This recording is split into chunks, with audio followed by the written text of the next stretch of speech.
Chapter 1. I sat in the second row of the fluorescent-lit classroom. Let's talk about progress, Grace said, adjusting her glasses. Nina has dropped from first place to 10th in the final exams. As class president, she needs to set a better example. Parents, please reflect on this at home. The other parents turned. I felt their stares like pinpricks on my skin. Through the glass window in the classroom door, I could see my daughter standing in the hallway. Her shoulders were hunched. Her eyes were fixed on the floor. She had been so proud when she got that class president position at the start of the year. Now she looked like a prisoner waiting for execution. Special mention to Josh, Grace continued, her smile widening. His behavior has improved significantly. Fewer fights this month. Let's give him a round of applause. Josh's mother sat next to me. She puffed out her chest like she had just won an award. Thank you, Ms. Grace. My boy's not bad, just energetic. My jaw tightened. Josh was the problem. Everyone knew it. He was the biggest kid in the class, the one who spent his days disrupting lessons and picking on smaller children. He had been Nina's desk partner for 3 months now. 3 months of torture that Grace had called a mutual assistance program. Good students sit with struggling students, Grace had explained in the group chat at the start of the semester.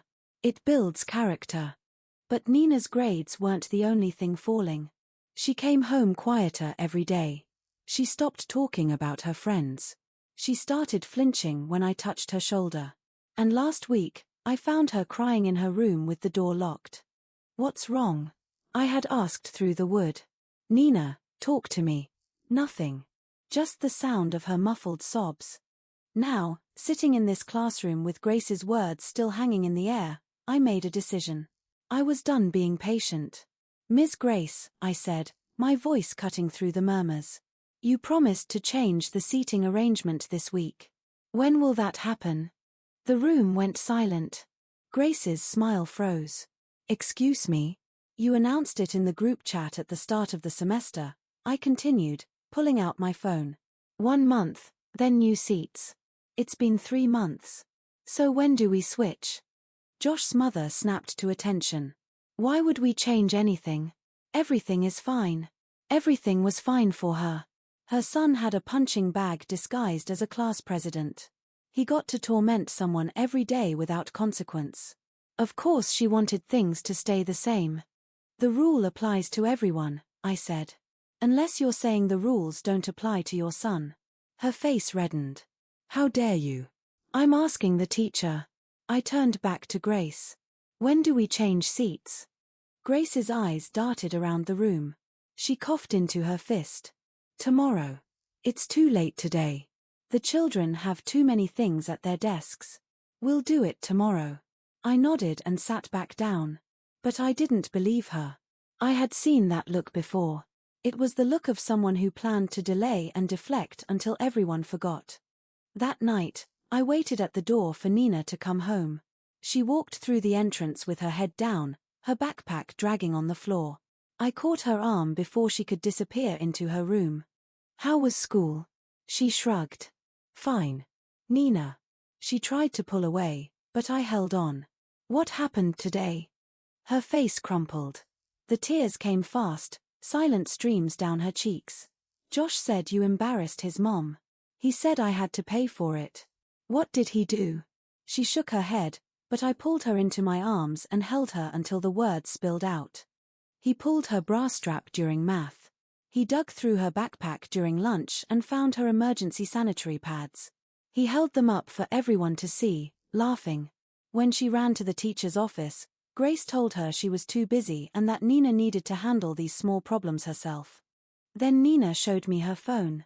A text message from Josh. 1 soda a day starting Monday. Or else. My hands shook. The phone buzzed again. Don't tell anyone. Or I'll tell everyone what you used to do. I deleted the app and blocked the number. Nina, go take a shower. I'll handle this. In my bedroom, I opened the parent-teacher group chat. I typed and deleted and typed again. Then I saw it. Grace had posted a photo 10 minutes ago. She was sitting in a fancy restaurant, her manicured hand resting on a designer shopping bag. The caption read, "There's no greater reward than a parent's appreciation." 3 minutes later, Josh's mother posted from the same restaurant. Same lighting. Same background. Same shopping bag visible in the corner of her frame. I took screenshots. By the time I looked at Grace's post again, it had vanished. I sent Grace a private message. I attached Josh's text messages and described what happened. I waited. 5 minutes. 10. No response. I called. No answer. I called again. And again. And again. Nothing. Nina sat at the dinner table, pushing food around her plate. She had eaten maybe 3 bites. She kept glancing at her phone like she expected it to explode. I took the phone away and told her to focus on her homework. Then I went back to the group chat. "At Grace, you promised to change the seating arrangement today. Why didn't it happen?" Josh's mother responded within seconds. "Some people just don't know when to quit. How many times are you going to bring this up? Until my daughter gets treated fairly." Grace finally appeared. She posted screenshots of my missed calls.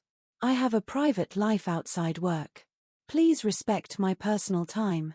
Some of us have jobs too," Josh's mother added. "But we don't expect the teacher to be available 24/7. I held my phone so tight I thought the screen would crack.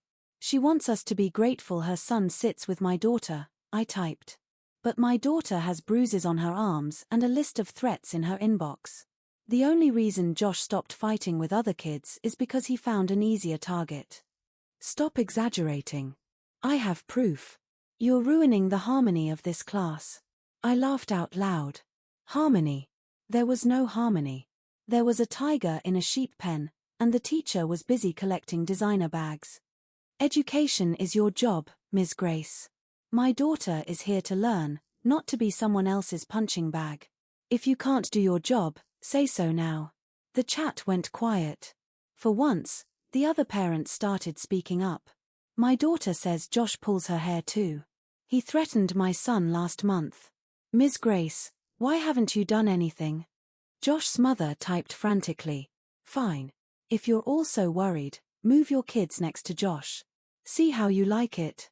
No one responded to that. Grace sent me a private message. "Let's talk in a small group. Just you and Josh's mom. No need to involve everyone." I answered her with one word. "Why?" "Because you're making a scene." "What about my daughter's safety? Is that making a scene too?" "Linda, calm down. Josh is not a bad kid. He just needs guidance. He threatened my daughter with blackmail, and you're defending him. I'm saying we can resolve this privately. Resolve it in public or don't resolve it at all." The chat was still active when Grace finally replied. "Fine. We'll change the seating tomorrow." I put down my phone and went to check on Nina. She was asleep at her desk, her head resting on an open textbook. Her cheeks were still wet. The next morning, I expected to feel relief. Instead, I got a text from Nina during first period. "Mom, she moved me to the back corner. Alone." "What?" "Josh and his friends are in front of me and behind me. They're trapping me." "How is that fair?" "She told me I'm not class president anymore. She said since I'm just here to learn, I don't need the responsibility." My stomach dropped. "And she said the corner seat will be good for me because I can focus without distractions." "The bullies are the distractions, Mom. She put me in the middle of them." I called the school, but Grace had blocked my number. I called the front desk. They said Grace was in class. I called the principal's office. No answer. Nina came home that afternoon looking hollow. She told me Josh and his friends spent the entire day whispering behind her head. They called her a crybaby. They said she got what she deserved. They pushed her desk forward every time she tried to leave her seat for the bathroom. "They made me hold it all day," she whispered. "I couldn't get out. They blocked the aisle." I drove to the school the next morning. I demanded to speak with Grace. She was in a meeting. I demanded to speak with the principal. He was unavailable. Nina suffered through another week. On the 7th day, I got a call from the school nurse. Your daughter had an accident. What kind of accident? She couldn't get to the bathroom in time. She's very upset. You should come pick her up. I ran to the school. I ran through the hallways. I ran past Grace, who was standing in her classroom doorway with her arms crossed, and I didn't stop. Nina was sitting in the nurse's office with a blanket wrapped around her waist. Her eyes were swollen and red. Her clothes were wet. They videoed it, she said. They're sending it around. I held her until she stopped shaking. Then I made calls. I found a therapist. I filed complaints. I pulled her out of school. Mom, they won, she said on the way home. They broke me. No, baby. They showed you exactly who they are.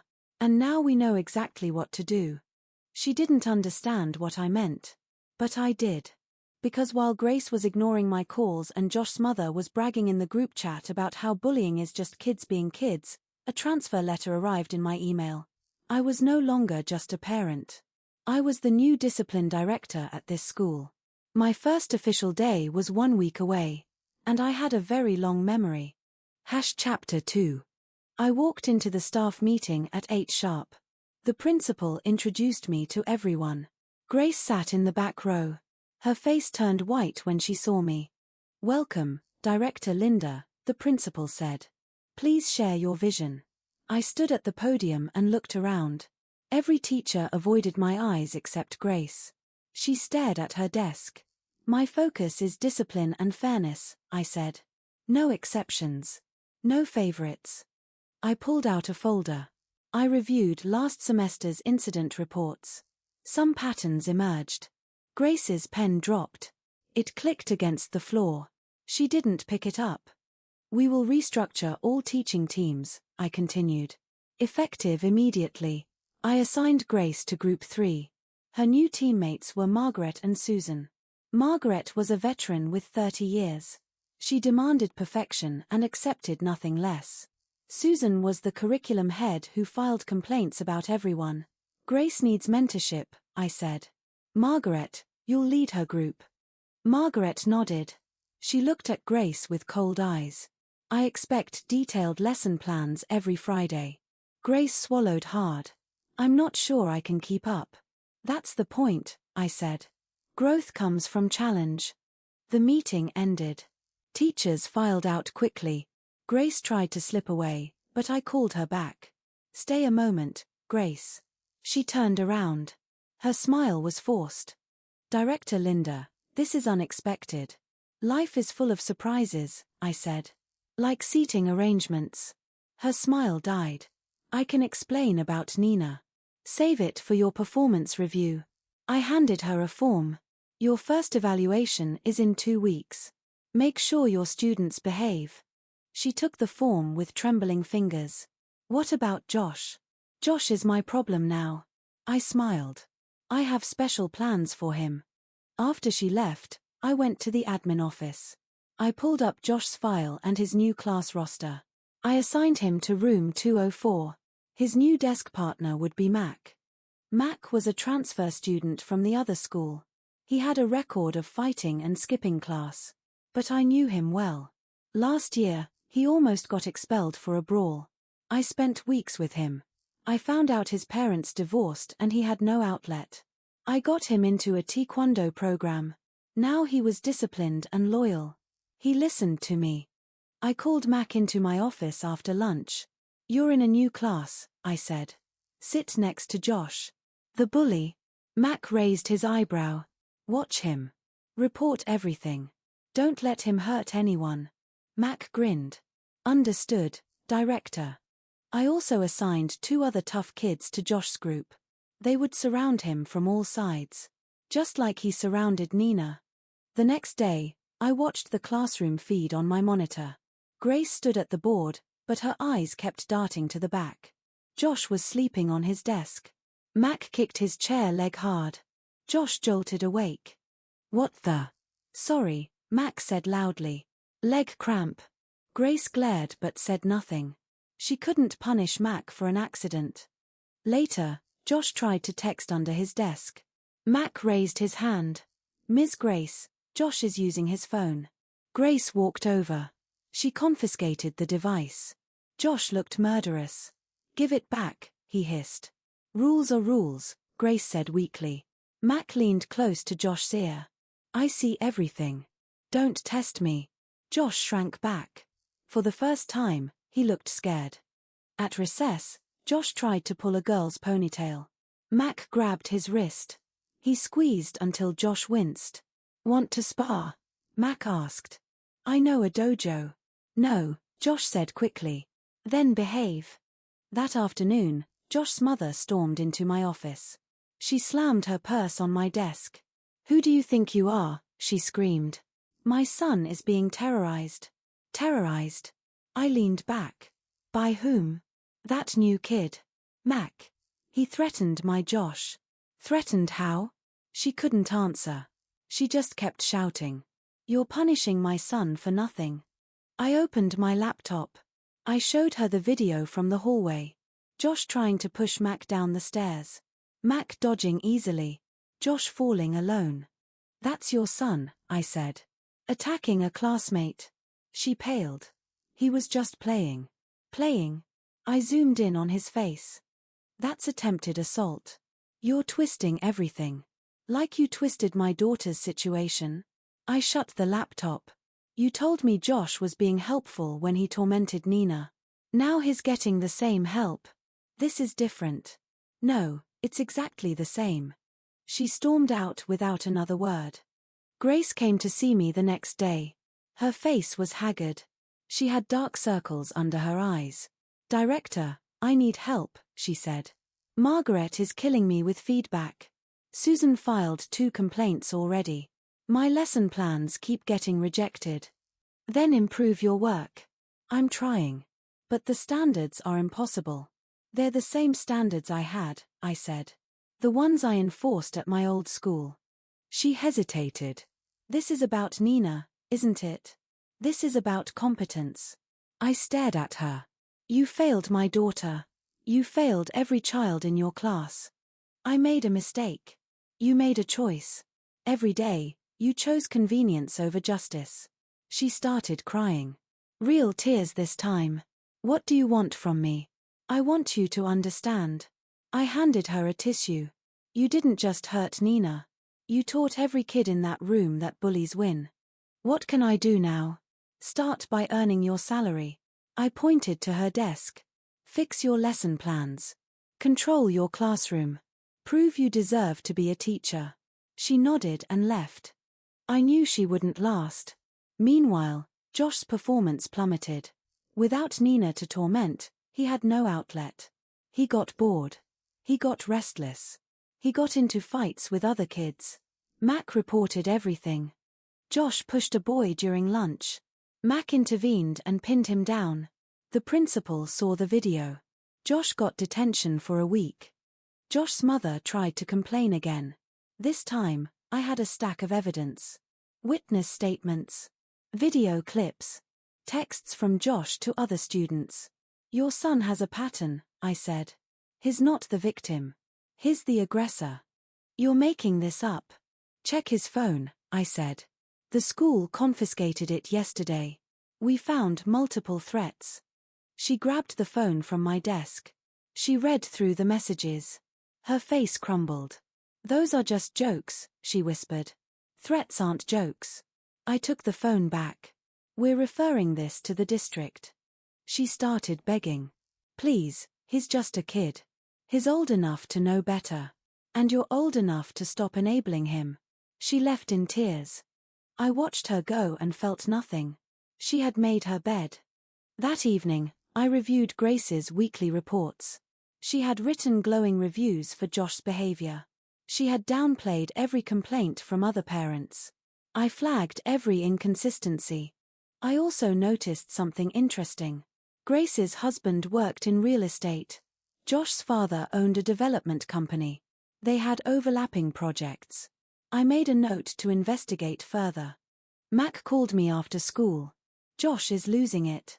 He spent all day muttering about revenge. "Revenge against who?" "Me. You. His mom.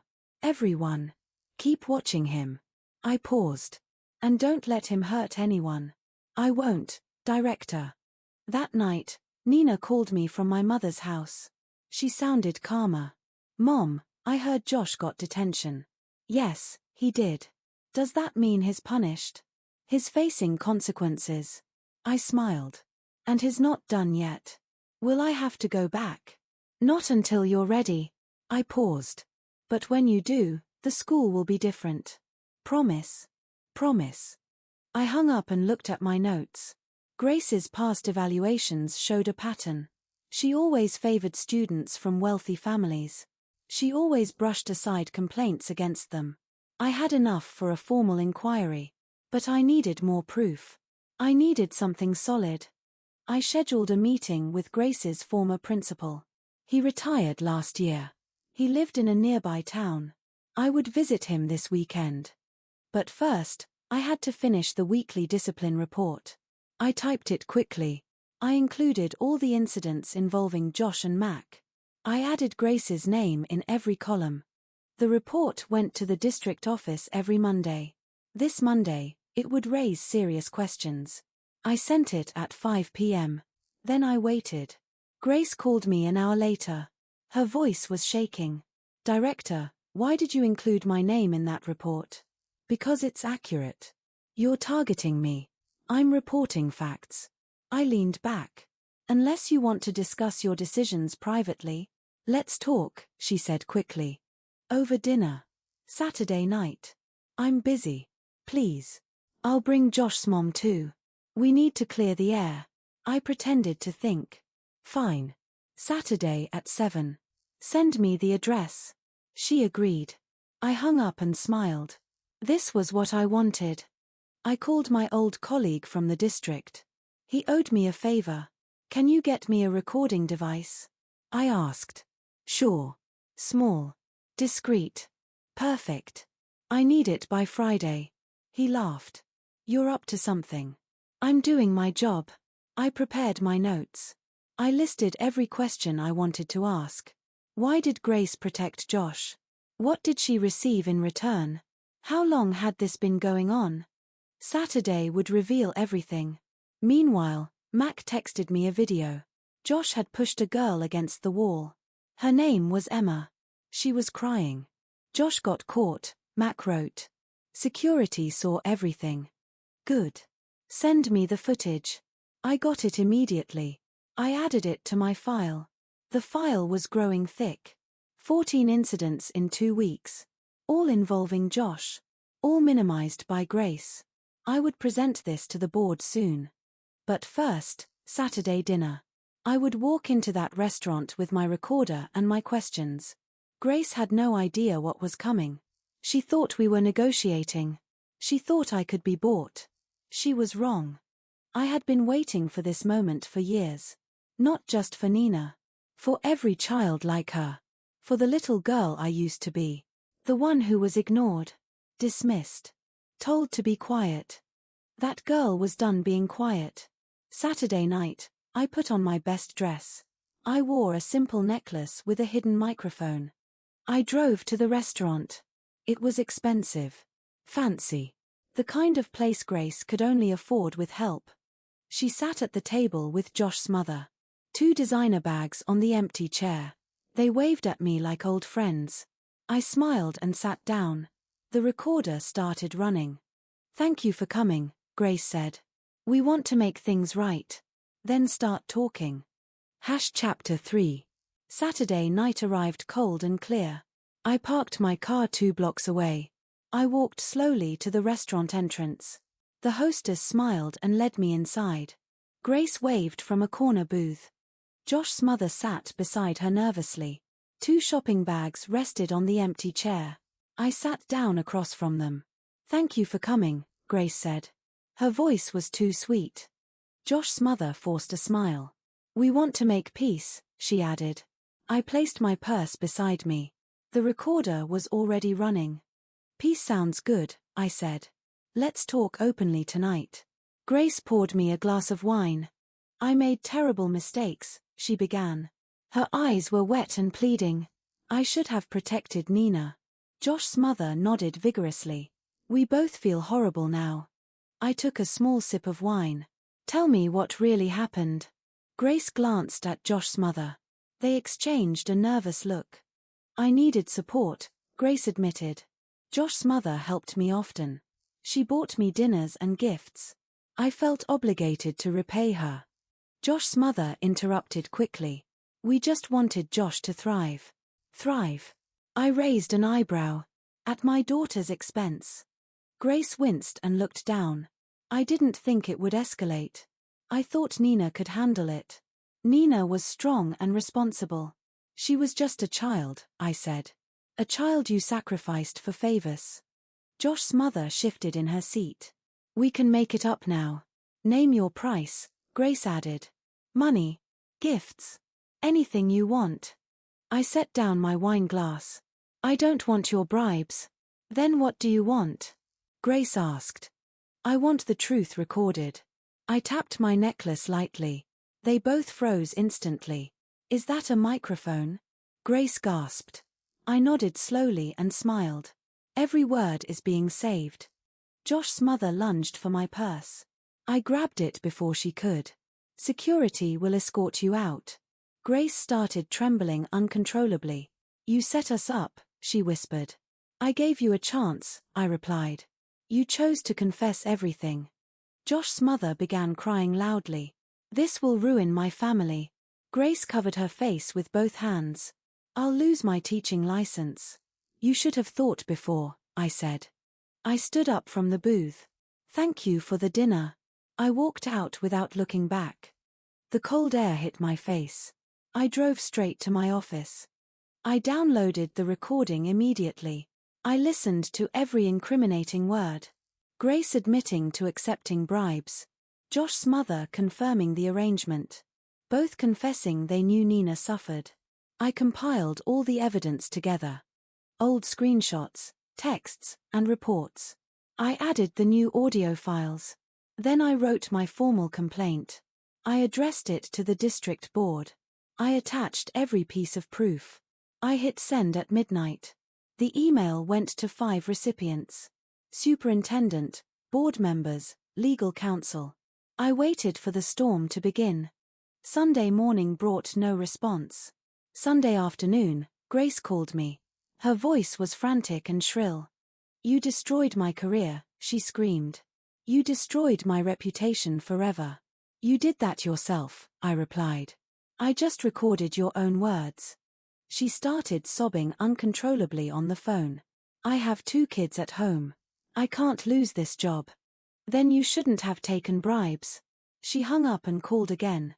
This time she begged and pleaded. Please withdraw the complaint, she cried. I'll do anything you ask. I can't withdraw truth, I said. Truth has already been submitted. She screamed and threw the phone. I hung up and blocked her number. Josh's mother called me next. She was weeping and hysterical. My husband will divorce me, she said. My children will be humiliated. You should have thought of that before you bullied my daughter. She threatened to sue me. Go ahead, I said calmly. You'll lose in court too. She cursed me and hung up. I felt nothing but cold satisfaction. Monday morning, the district responded. They launched an official investigation. Grace was suspended immediately. Her classroom was locked and sealed. Students were reassigned to other teachers. Josh was moved to a special class. His mother received a formal warning. The school principal called me privately. Director Linda, this is serious. Serious and necessary, I said. The investigation will take weeks. I have more evidence if needed. The principal sighed and agreed. Your daughter suffered terribly. Yes, she did, I replied. And I won't let it happen again. Grace tried to visit the school. Security turned her away promptly. She waited outside the gates. She shouted my name loudly. I watched from my office window. She looked broken and defeated.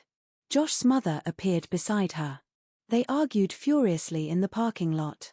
You dragged me into this, Josh's mother yelled. You were the one paying me, Grace shot back. Their fight drew a small crowd. I recorded everything from my window. More evidence for the investigation. Later that day, I visited Nina. She was staying with my mother. I told her what happened. Grace is suspended, I said. And Josh is being transferred. Nina's eyes widened with surprise. Really? They're actually punished? Yes, baby. Justice is coming. She hugged me tightly and cried. I held her until she stopped. Then I went back to work. The investigation moved quickly now. Witnesses came forward voluntarily. Other parents shared their stories. Margaret and Susan gave statements. Grace's pattern became completely clear. She had favored wealthy families always. She had ignored complaints for years.